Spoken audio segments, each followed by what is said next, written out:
Alors, si on a toutes ces conditions, alors il va exister un point C tel que f' de C est égal à 0. Donc, voilà ce que dit le théorème de Rolle. Ça veut dire que la dérivée, elle doit s'annuler forcément en un point qui est à l'intérieur de l'intervalle AB. Alors, on peut schématiser cette situation de la façon suivante. Alors, on a une fonction, donc je vais tracer un plan.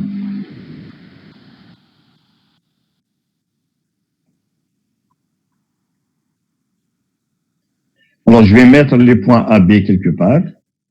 Ben, par exemple, l'un est négatif, l'autre est positif. Alors, je vais supposer que f de A, c'est égal à f de B. Donc, f de A, par exemple, je vais le placer en haut.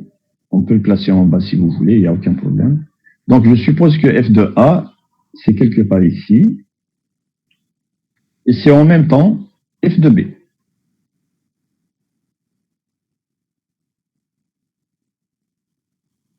Alors, les hypothèses maintenant, c'est quoi? C'est que f est définie sur tout l'intervalle. Et elle est continue sur l'intervalle. Donc, elle va passer par le point suivant.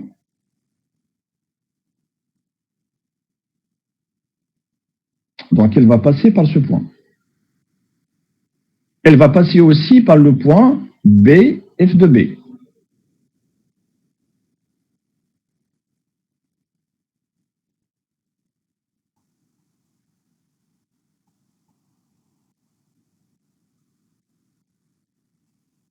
Alors, comme elle est continue, donc pour aller de ce point à ce point, ça sera de façon continue. Il n'y a pas de point de discontinuité. Donc, elle est continue.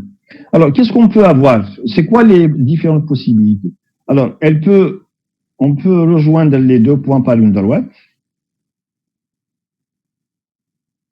Elle peut faire, par exemple, je sais pas, elle peut être décroissante. Elle peut commencer par décroître.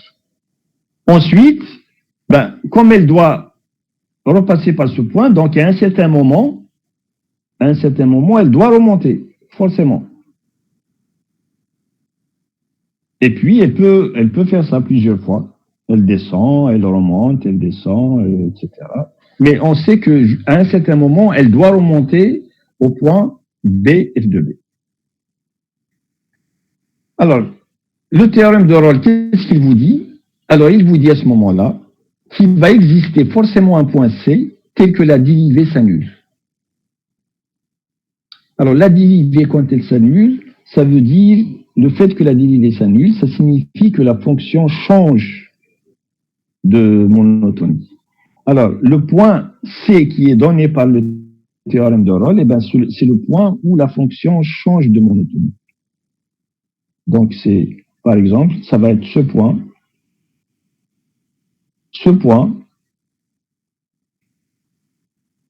et ce point. Donc, si elle a cette allure, alors chaque fois qu'elle change, c'est-à-dire si elle est décroissante, ensuite croissante, chaque fois qu'elle change de monotonie, au niveau de ce point-là, eh ben, la dérivée s'annule. C'est un maximum ou bien un minimum. D'accord? Maintenant, si c'est une droite, ben, ça veut dire que la fonction, c'est une constante. Donc, la dérivée, elle est nulle partout. Donc, si c'est une droite, n'importe quel point de AB, c'est un point où la dérivée s'annule. Si elle a cette allure, si elle change de signe de monotonie une seule fois, eh ben, ça veut dire que le point C est unique.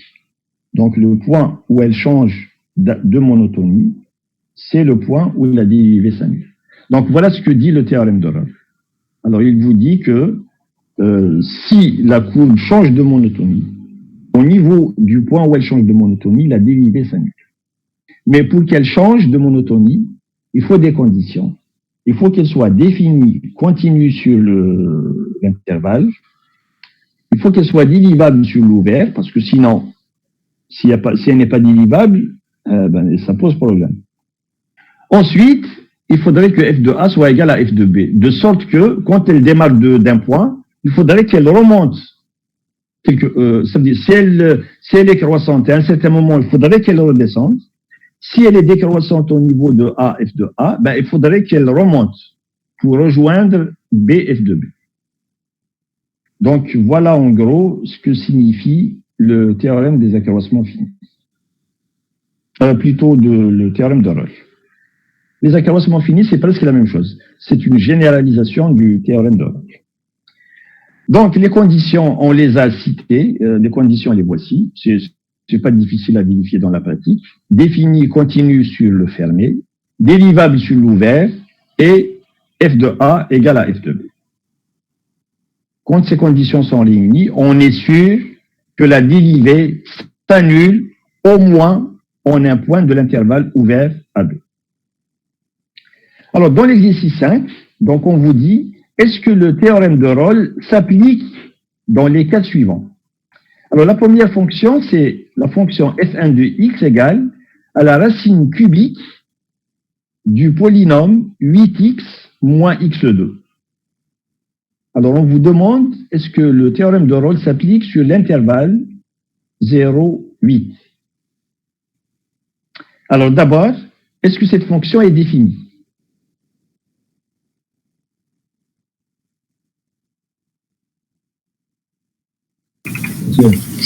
Oui. Il y a des gens qui attendent. Okay.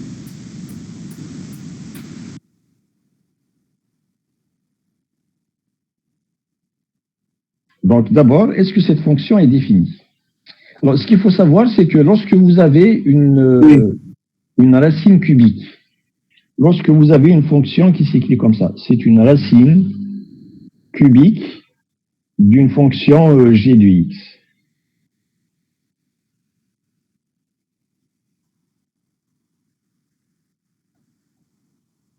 Alors, quand est-ce qu'elle est définie?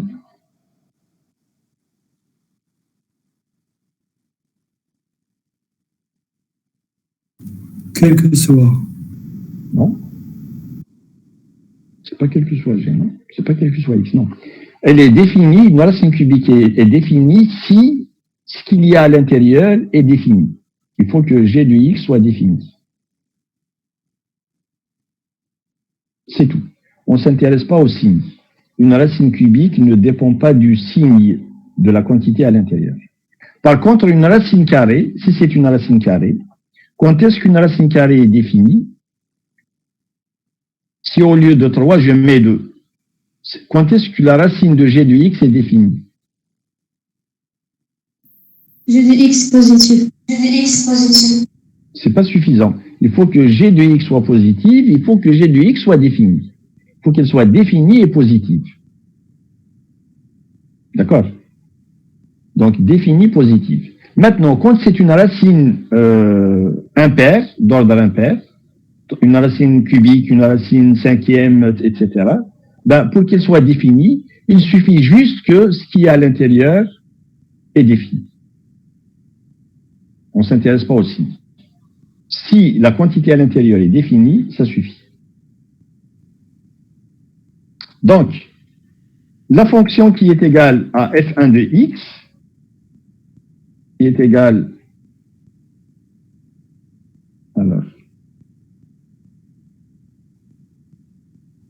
à la racine cubique de 8x moins x2. Quand est-ce qu'elle est définie? Elle est définie si le polynôme à l'intérieur est défini. Et quand est-ce qu'un polynôme est défini?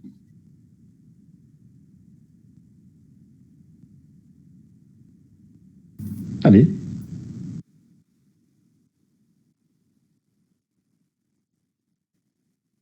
C'est quoi le domaine de définition? X appartient à R. Oui, un polynôme, il est défini quel que soit x dans R. Donc, polynôme, c'est défini pour n'importe quel x dans R. Alors maintenant, la continuité, c'est la même chose. La continuité de la racine cubique. Quand est-ce qu'une racine cubique est continue? Ben, il suffit que la quantité à l'intérieur soit continue. Et quand est-ce qu'un polynôme est continu? Eh bien, un polynôme est continu, quel que soit x dans R.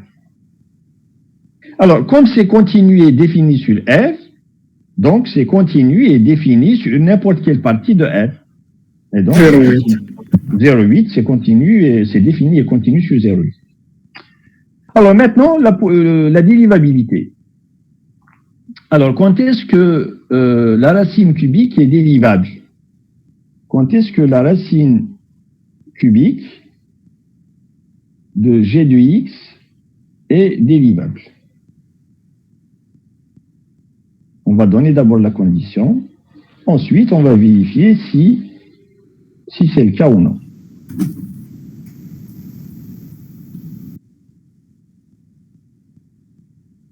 Alors, pour savoir quand est-ce que c'est dérivable, il faut connaître la dérivée. C'est quoi la dérivée d'une fonction g de x à la puissance alpha?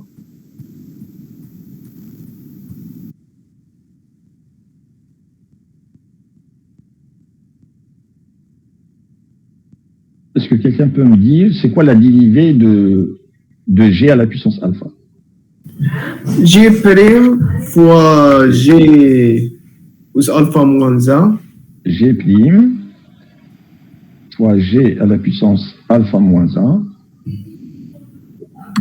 fois n. Alpha, alpha. Fois alpha. fois Alpha. fois alpha. Voilà la dérivée. Alors maintenant, si vous prenez alpha égale, alors la racine cubique, ça veut dire quoi? C'est alpha à quelle puissance? C'est plutôt g à quelle puissance? 1 sur 3. 3. 1 sur 3. Si vous prenez alpha égale à 1 tiers, alors vous obtenez quoi? Vous obtenez 1 tiers de g' fois g à la puissance 1 tiers moins 1. Alors 1 tiers moins 1, c'est combien? Moins 2 tiers. C'est moins 2 tiers. Mais comme il y a un moins, donc il va y avoir un dénominateur, c'est g à la puissance 2 tiers. G à la puissance 2 tiers, ça veut dire c'est g2, et puis Racine cubique. Voilà la dérivée. Alors maintenant, quand est-ce que cette dérivée existe? Quand est-ce qu'elle existe? C'est quoi les conditions? Racine cubique g carré différent de 0. Il faut que g soit différent de 0. La racine cubique, elle existe toujours. Comme g est défini, donc g2 est défini aussi. Mais il ne faut pas que g s'annule. Donc il faut que g soit non nul, c'est ça la première condition. G non nul. Deuxième condition, c'est que g' doit exister. existe. Ça veut dire que g doit être dérivable. Donc, la racine cubique d'une fonction g de x est dérivable si et seulement si on a deux conditions. Il faut que g soit non nul.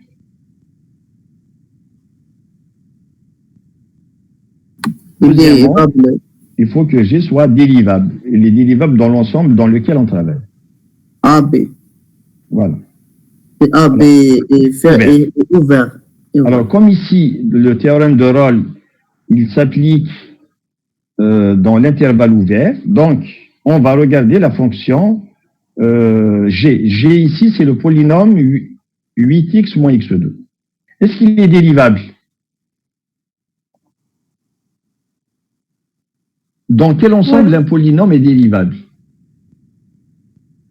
Sur R. Sur R. Alors, comme 8x moins x2, c'est un polynôme, donc c'est dérivable sur R. Et si c'est dérivable sur R, donc ça va être dérivable sur l'intervalle ouvert 0,8. On est d'accord? Oui. Ouais. Alors maintenant, la deuxième condition, il faut que le polynôme soit non nul. Est-ce que le polynôme, est-ce qu'il s'annule sur l'intervalle 0,8? Qu'est-ce qui annule le polynôme 8x moins x2? 8 ou 0. C'est 0 et 8, parce que vous pouvez mettre le x en facteur. On met le x en facteur. Et puis, ce qui reste, c'est 8 moins x.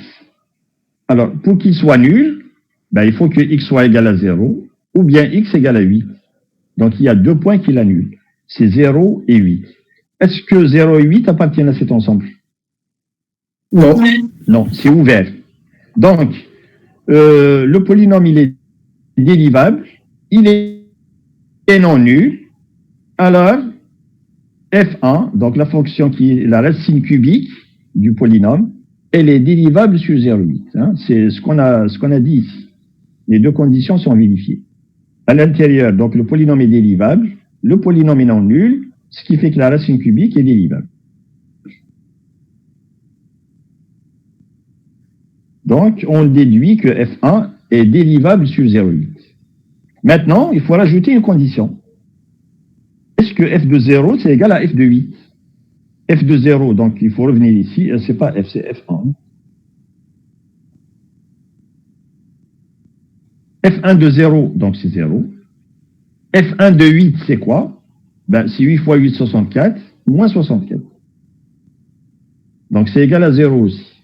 Alors donc F1 de 0 égale F1 de 8 égale à 0. Donc toutes les conditions finalement sont satisfaites. Toutes les conditions sont vérifiées. Donc le théorème de Rolle s'applique à la fonction F1 dans l'intervalle 0,8. Alors tout ce qu'on vous demande, c'est, regardez bien la série, tout ce qu'on vous demande, c'est peut-on appliquer le théorème suivant. On ne vous demande pas de trouver le C. Mais là, c'est pas difficile à trouver. On peut trouver C. Alors, pour trouver C, donc la suite, c'est pas demandé. Hein, donc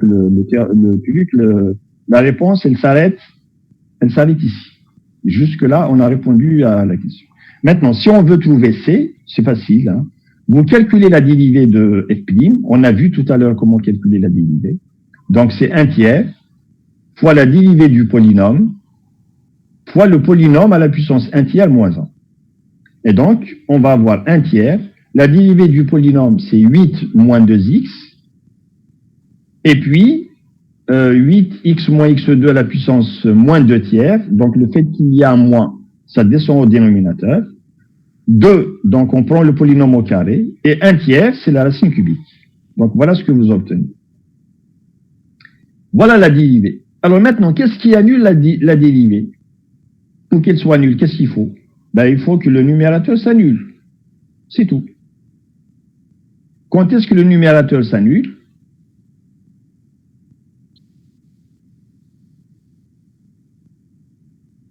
Qu'est-ce qui annule le numérateur? 4. C'est 4. C'est 8 moins 2 fois 4. Il n'y a qu'un seul point, c'est 4.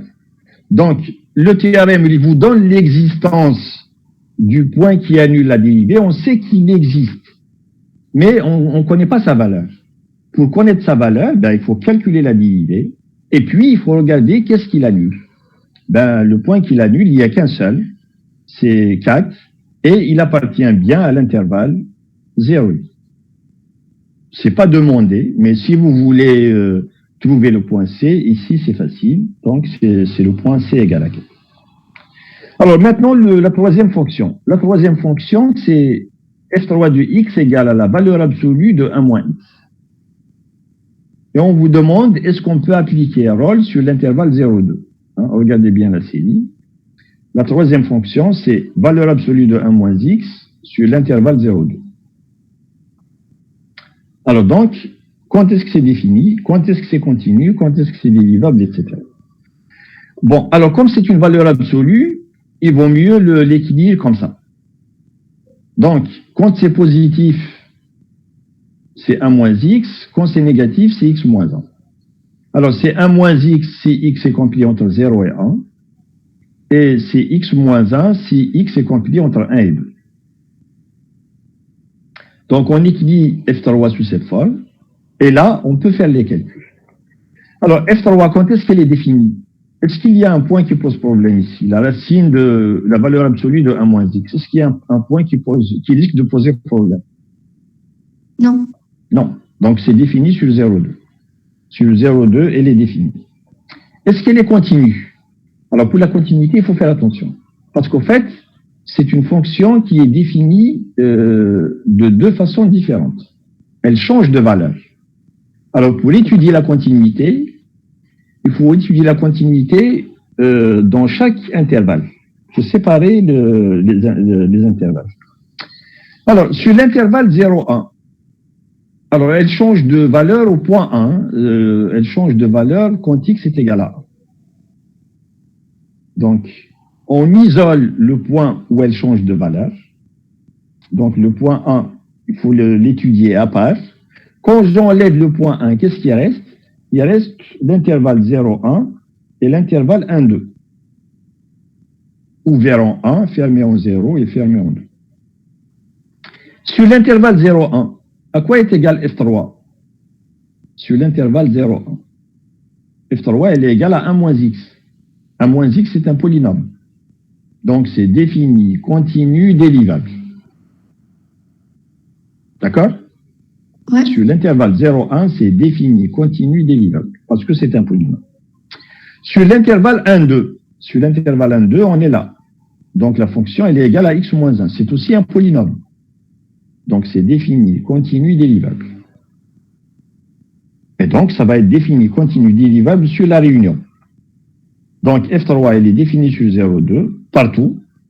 Pour la continuité, elle est définie sur la réunion. Plutôt, elle est continue sur la réunion. Elle est dérivable aussi sur la réunion. Alors, ce qui risque de poser problème, c'est le point 1. Alors, on va étudier la continuité en 1 et la dérivabilité en 1. Alors, pour la continuité en 1, il faut calculer la limite de f de x quand x tend vers 1. Mais, comme f de x est la deux valeurs, il faut savoir par quelle expression on va remplacer f3. Alors, pour cela, il faut prendre la limite à gauche et la limite à droite. Alors, quand x est inférieur à 1, quand x est inférieur à 1, f3, c'est 1 moins x. Donc, on va remplacer f3 par 1 moins x. Et la limite quand x tend vers 1, c'est égal à 0. Maintenant, la limite à droite. À droite, ça veut dire que x est plus grand que 1. Quand x est plus grand que 1, f3, c'est tout simplement x moins 1. Donc, on remplace f3 par x moins 1. Et la limite quand x tend vers 1, ben, c'est égal à 0. Comme la limite à gauche est égale à la limite à droite, donc, la limite, on va conclure que la limite, sans préciser à gauche ou à droite, quand x tend vers 1, de f3 de x,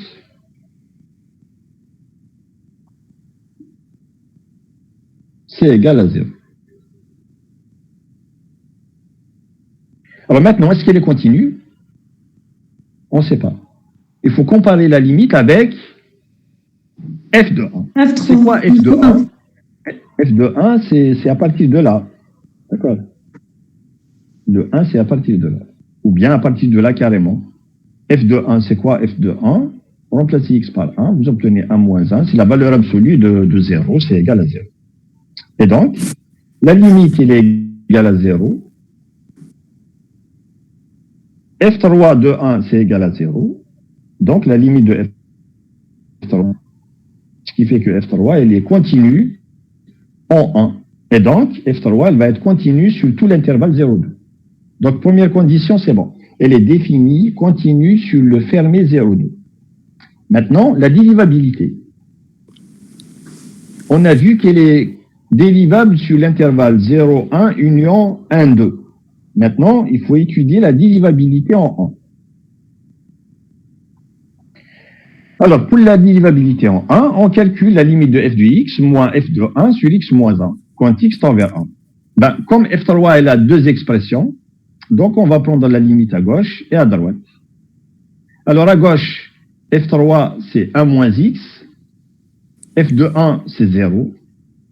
Donc, on obtient 1 moins x sur x moins 1. Ce qui fait que la limite, c'est égal à moins 1.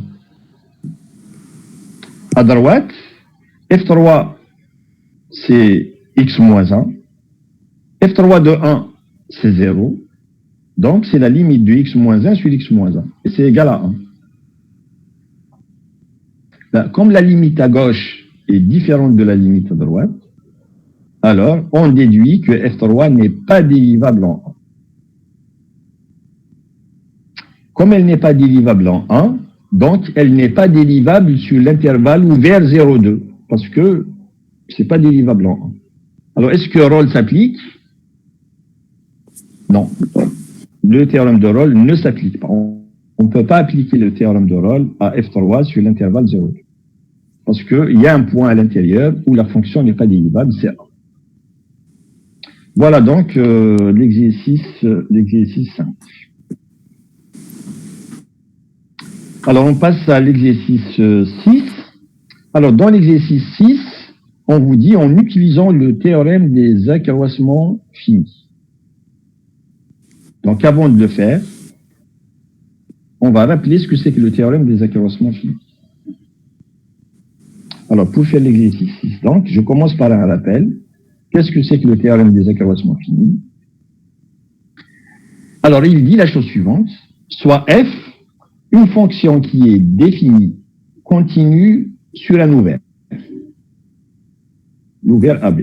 Plutôt sur le fermé AB. L'intervalle fermé, borné AB. Ensuite, dérivable sur l'ouvert. Alors, c'est comme les conditions du théorème de Rolle, sans l'égalité f de A égale f de B. Alors ici, on n'exige pas que f de A soit égal à f de B. Donc, si on a la continuité sur le fermé, la dérivabilité sur l'ouvert, alors il existe forcément un point C dans l'ouvert, tel que f de B moins f de A égale à f' de C fois B moins 1. Alors maintenant, si je rajoute f de A égale f de B, si je rajoute une condition supplémentaire, si f de A est égal à f de B, qu'est-ce qui se passe? Alors, que devient... Alors ici, on obtient quoi? À gauche? 0. Donc 0 égale f' de C fois B moins 1.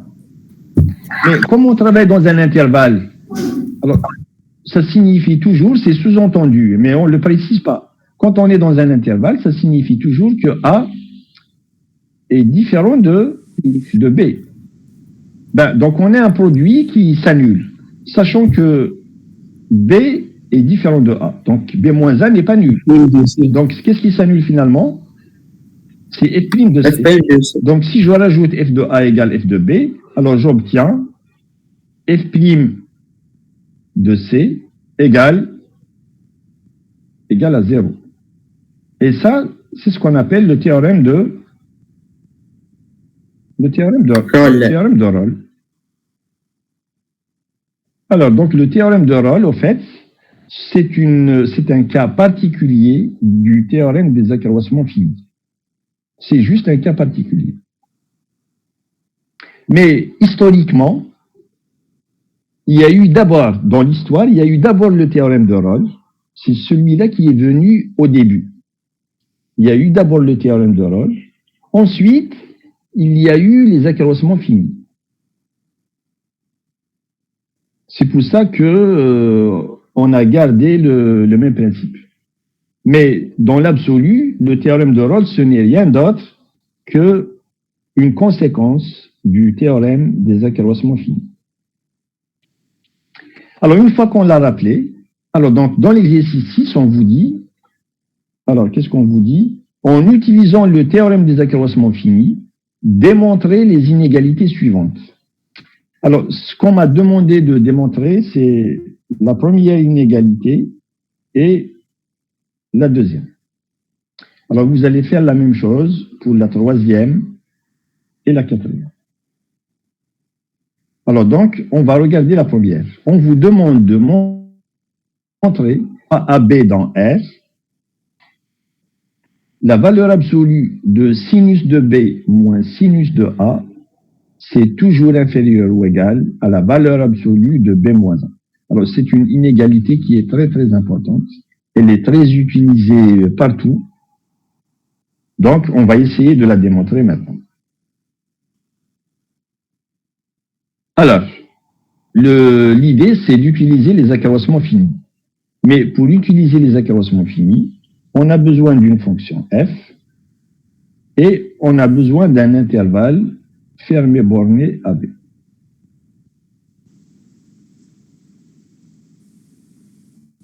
Alors, le corrigé, le voici. Alors, montrons les inégalités suivantes à l'aide du théorème des accroissements finis. Alors, la première inégalité, donc, la voici. Il faut démontrer ça, quel que soit A et B.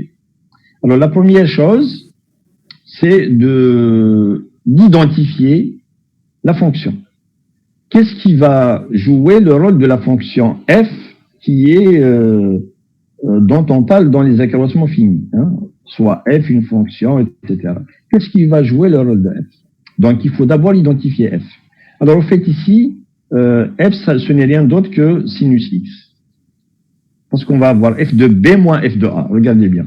À la fin, vous allez avoir f de b moins f de a. Alors, qu'est-ce qui va être f de b moins f de a? C'est sinus b moins sinus a. Et donc, à ce moment-là, f de x, ce n'est rien d'autre que sinus x. Voilà f de x. Alors maintenant, c'est quoi l'intervalle?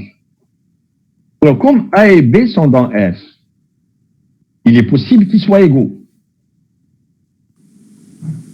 Alors, si a est égal à b, que devient l'inégalité? Si a est égal à b, donc on va avoir sinus 0. a moins sinus a qui est égal à 0. Et de l'autre côté, a moins a. Alors, est-ce que 0 est inférieur ou égal à 0? Oui. Donc, si a est égal à b, alors l'inégalité, elle est vraie. Il n'y a rien à démontrer, c'est 0 égal à 0. Maintenant, si a est différent de b. Si a est différent de b, il y a deux possibilités. Ou bien a est inférieur à b, ou bien b est inférieur à a. Alors, supposons par exemple que a est inférieur à b. L'autre cas, ça s'étudie de la même façon. Alors, si je suppose que a est inférieur à b, à ce moment-là, l'intervalle, il apparaît. L'intervalle, ça va être l'intervalle AB. Donc, on va appliquer les accroissements finis à la fonction sinus x sur l'intervalle AB. Quand est-ce que sinus est défini? C'est quoi son domaine de définition? R. C'est R. Quand est-ce qu'elle est continue? Dans R. Elle est continue sur R. Et elle est dérivable sur R. Donc, elle est définie, continue, dérivable sur R. Est-ce qu'elle va l'être sur l'intervalle AB? Oui. Oui. Donc, comme elle est définie, continue sur R, elle l'est sur n'importe quelle partie de R. Donc, en particulier sur l'intervalle AB. Alors, donc, les accroissements finis, le théorème s'applique. Alors, il dit alors qu'il va exister forcément un point C, il y a forcément un point C, tel que f de b moins f de a égale à f' de c fois b moins a. Donc, en remplaçant f par sa valeur, je vais avoir sinus b moins sinus a. Alors, la dérivée de sinus, c'est cosinus, égale cosinus de c fois b moins a. Mais cosinus de c, on sait que cosinus de n'importe quoi, en valeur absolue, c'est toujours inférieur à 1. Parce que cosinus, il est compris entre moins 1 et 1. Donc, en valeur absolue, cosinus de n'importe quel angle, c'est toujours inférieur à 1. Donc, en passant en valeur absolue, je vais avoir sinus b moins sinus a, c'est égal à cosinus c fois b moins a. Mais comme cosinus c, c'est inférieur à 1 en valeur absolue, donc je vais avoir inférieur ou égal à b moins a en valeur absolue. Je peux l'écrire comme ça. B moins a en valeur absolue. Mais b moins a en valeur absolue, c'est b moins a. Parce qu'on a supposé que, où est-ce qu'il est? On a supposé que a est inférieur à b. Donc b moins a est positif. Donc c'est inférieur à b moins a. C'est gagné. C'est gagné, c'est ce qu'on vous demande. Voilà, sinus b moins sinus a en valeur absolue, c'est inférieur ou égal à la valeur absolue de b moins a. Monsieur, il y a quelqu'un qui n'a pas compris. S'il y a quelqu'un qui n'a pas compris, il pose la question et je lui explique. Qu'est-ce qu'il n'a pas compris? Le dernier point, je pense. Le dernier point. Alors, le dernier point. Les accroissements finis, voilà ce qu'ils disent les accroissements finis. Il existe un point C tel que f de b moins f de a égale f' de c fois b moins a. On remplace. F de b, c'est sinus b. f de A, c'est sinus A. La dérivée de sinus, c'est cosinus. Donc, f' de C, c'est cosinus C, fois B moins A. Et on passe aux valeurs absolues. Quand on passe aux valeurs absolues, donc je vais avoir sinus B moins sinus A en valeur absolue, égale la valeur absolue de cosinus C, fois la valeur absolue de B moins A. Mais cosinus C en valeur absolue, ça c'est inférieur à 1. Cosinus C en valeur absolue, c'est inférieur à 1. Donc, cette égalité, elle est inférieure ou égale, cosinus C, je le remplace par 1, c'est inférieur ou égal à la valeur absolue de B moins 1. C'est ce qu'on vous demande de démontrer. Sinus B moins sinus A en valeur absolue, c'est inférieur ou égal à la valeur absolue de B moins 1. Alors maintenant, il y a un autre cas à étudier, c'est lorsque A est supérieur à B. Alors si A est supérieur à B, il faut prendre ici, la seule chose qui va changer, c'est l'intervalle. Il faut prendre l'intervalle B, BA. Si A est supérieur à B, vous prenez l'intervalle BA et ça marche aussi. Il n'y a rien à démontrer, ça marche de la même manière. Monsieur, Oui, on peut faire, on a sinus B moins sinus A égale à cosinus C fois B moins A. oui. Alors, on fait cosinus C égale à sinus B moins sinus A sur B moins A. Ça dépend de ce qu'on vous demande. Qu'est-ce qu'on vous demande? Oui. Il faut regarder qu'est-ce qu'on vous demande. Regardez ici. Voilà ce qu'on vous demande. Donc l'idée, c'est de faire disparaître le C. Je n'ai pas besoin de cosinus C. Comment faire disparaître le C? D'accord? Oui. Pour faire disparaître le C, ben, l'idée c'est ça. On sait que le cosinus c'est toujours inférieur à 1. Donc là, le C il va disparaître. Je vais le majorer par 1.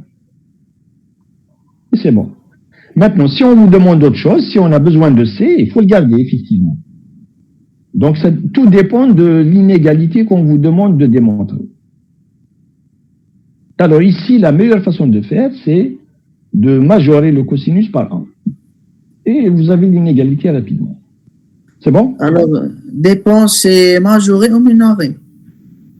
Ça dépend de l'inégalité. Regardez par exemple ici. Alors ici, le 4, on vous a demandé de démontrer 2 inégalités. Et donc là, il faut raisonner autrement. Là, il faut utiliser autre chose. Je vous ai donné l'indication. Parce que le chargé de cours ne m'a pas demandé de les faire, ni la 3, ni la 4. Mais je vous ai donné les indications comment les faire. Donc, essayez de respecter les indications que je vous ai données, et puis essayez de démontrer les inégalités. Pour l'instant, je regarde l'inégalité 1. Pour l'avoir, il suffit juste de majorer le cosinus. Et ça marche. Donc, je l'applique. Maintenant, si vous avez d'autres inégalités, il faut voir comment s'arranger pour les démontrer. Donc, ça dépend des exemples. Ça dépend de ce qu'on vous demande. Par exemple, comment démontrer la 2? La 2, on vous dit, montrez que quel que soit x positif, sinus x est toujours inférieur à x. Alors, en fait, ici, on peut s'arranger à trouver une fonction f, à trouver l'intervalle, appliquer rôle, etc. Ou alors, on peut utiliser la première question. Alors, la deuxième, c'est une conséquence de la première question. Il suffit juste de poser x égale à b et a égale 0 et ça marche. Voilà. Regardez bien. Pour démontrer la deuxième, voilà la deuxième. On veut démontrer ça. Si je prends a égale 0 et b égale à x dans la première équation, qu'est-ce que j'obtiens? J'obtiens sinus x moins sinus 0 inférieur ou égal à x moins 0, quel que soit x supérieur à 0. Parce que, regardez bien, la condition c'est x supérieur à 0. Donc je prends b supérieur à a, supérieur ou égal à a. Donc, quel que soit x supérieur ou égal à 0. Maintenant, sinus 0, c'est égal à quoi? C'est égal à 0. Donc, cette inégalité, qu'est-ce qu'elle devient? Elle devient sinus x, en valeur absolue, inférieure à la valeur absolue de x.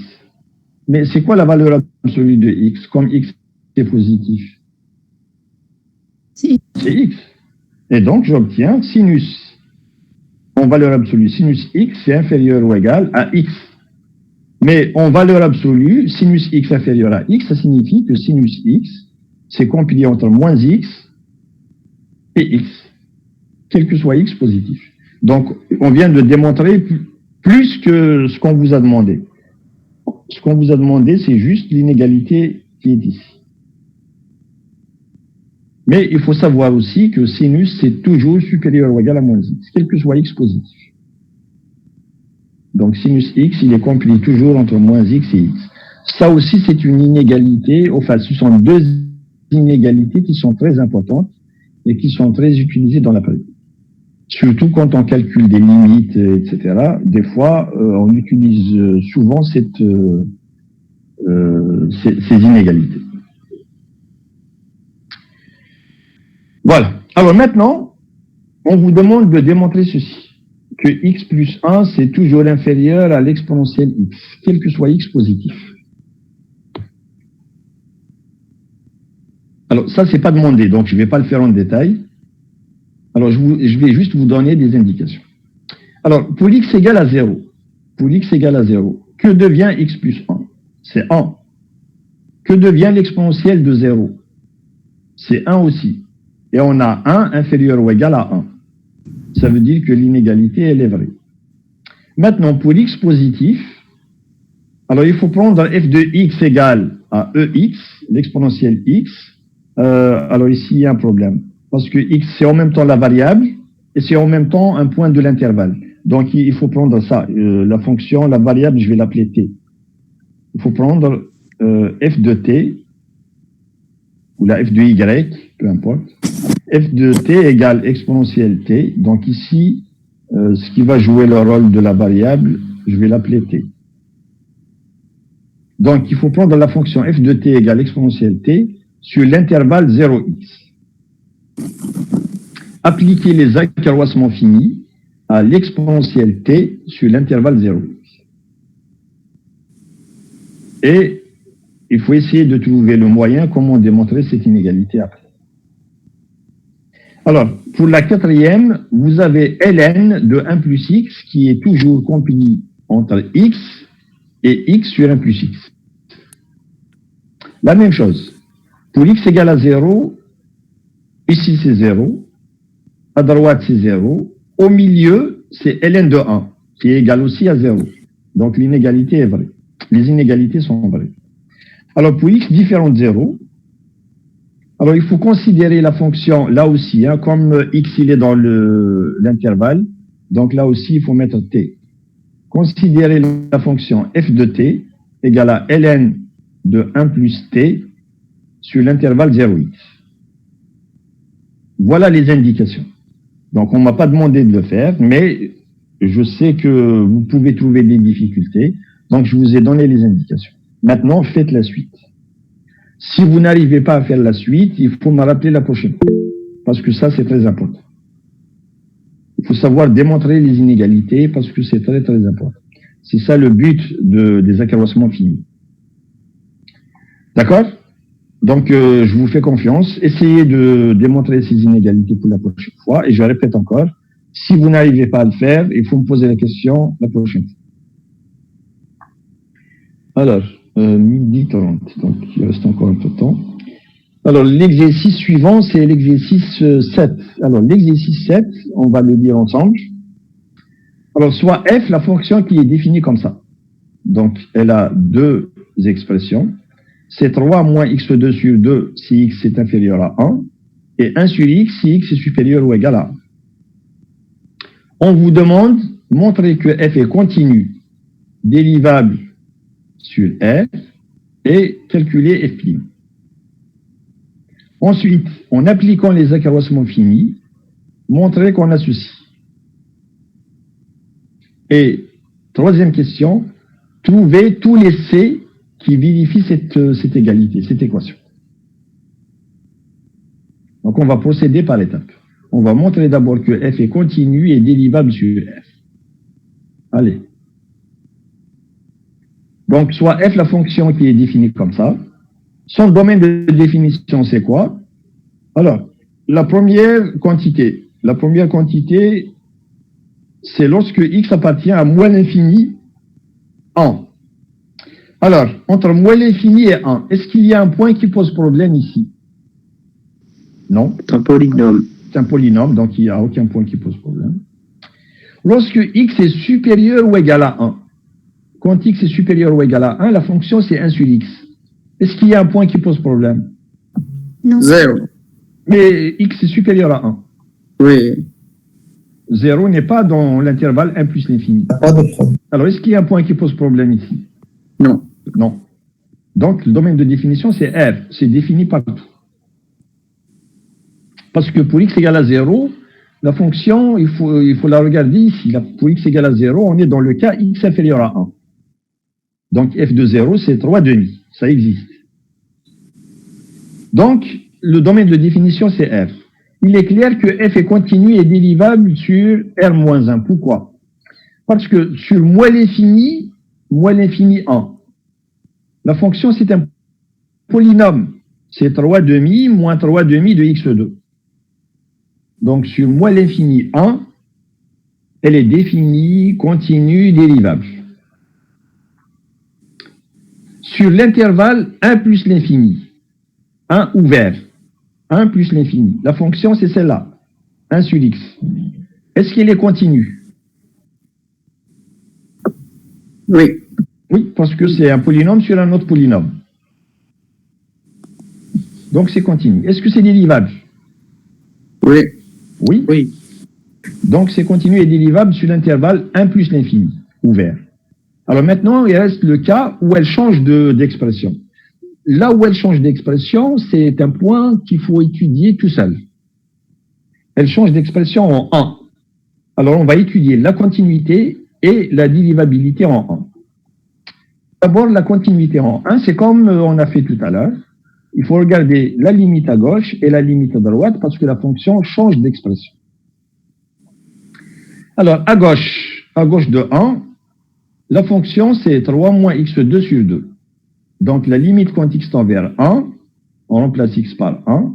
Donc, on obtient 2 sur 2. 1.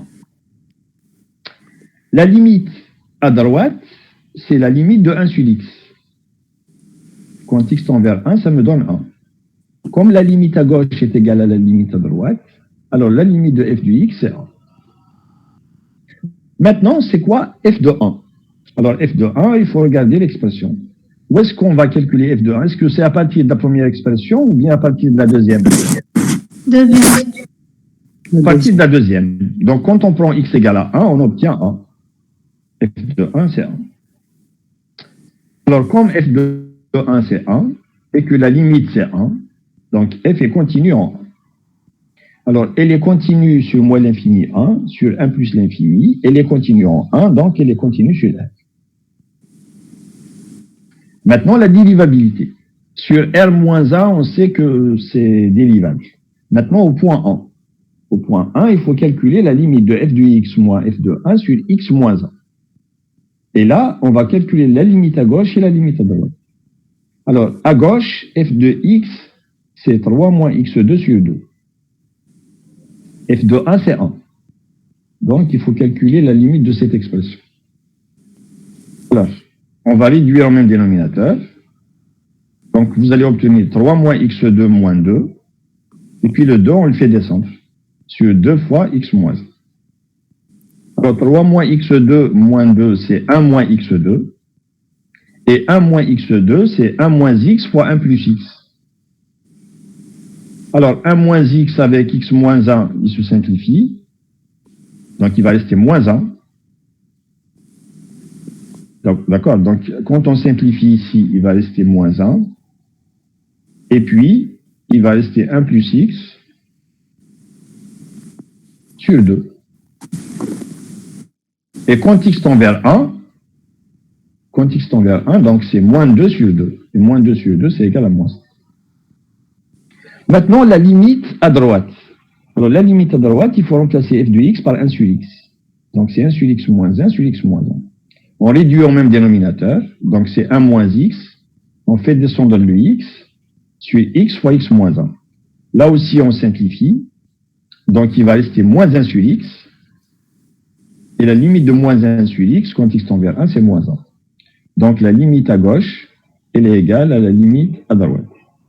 Ce qui fait que la limite de f de x moins f de 1 sur x moins 1 est égale à moins 1. Donc, la fonction, elle est dérivable en 1. Et la dérivée en 1, elle est égale à moins 1. Comme elle est dérivable sur r moins 1, et qu'elle est dérivable en 1, donc elle est dérivable sur r. Maintenant, on vous dit, calculez f'. F' sur r.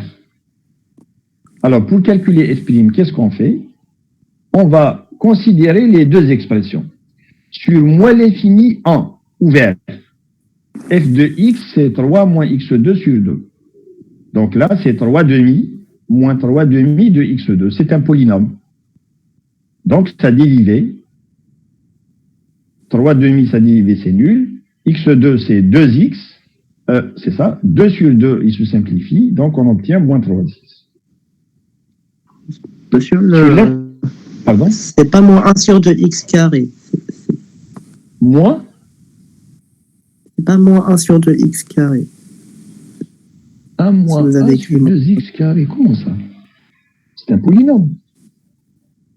Non, je veux dire, f de x, c'est 3 moins x carré sur 2. C'est pas 3 sur 2 moins x carré sur 2. C'est pas moins 3 sur 2 x carré. Ici. Ah, c'est moins 1. Ah, c'est moins 1, oui. Oui, c'est moins 1 sur x carré. Oui. Ah oui, je me suis trompé. C'est 3 demi moins 1 demi de x carré. Oui, et le 3, oui, il ne fallait pas mettre 3 ici, bien sûr.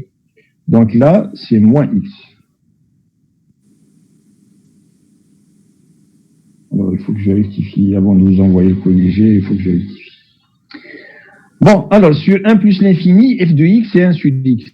Donc, sa dérivée, c'est moins 1 sur x2. Et au point 1, on vient de calculer la dérivée en 1. C'est f' de 1 égale à moins 1. Donc, la dérivée, c'est, alors ici, c'est 1. Je me suis trompé tout à l'heure.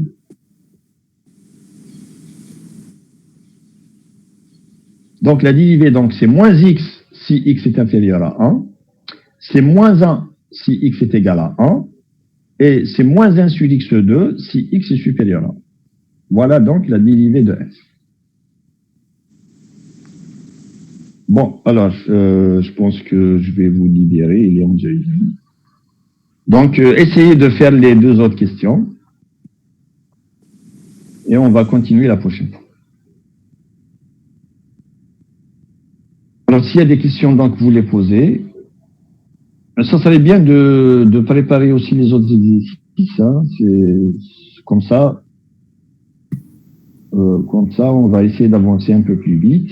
Et si vous avez des difficultés, vous pouvez poser vos questions en direct aussi. Donc, on va continuer à partir de la deuxième question de l'exercice 7.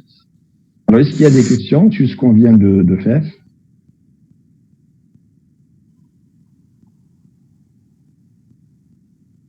Non? Bah, dans ce cas-là, je vous souhaite de passer une bonne semaine. Et puis, on se verra dimanche prochain si tout va bien. Merci, monsieur. Voilà, bon courage. Bonne journée. Merci également.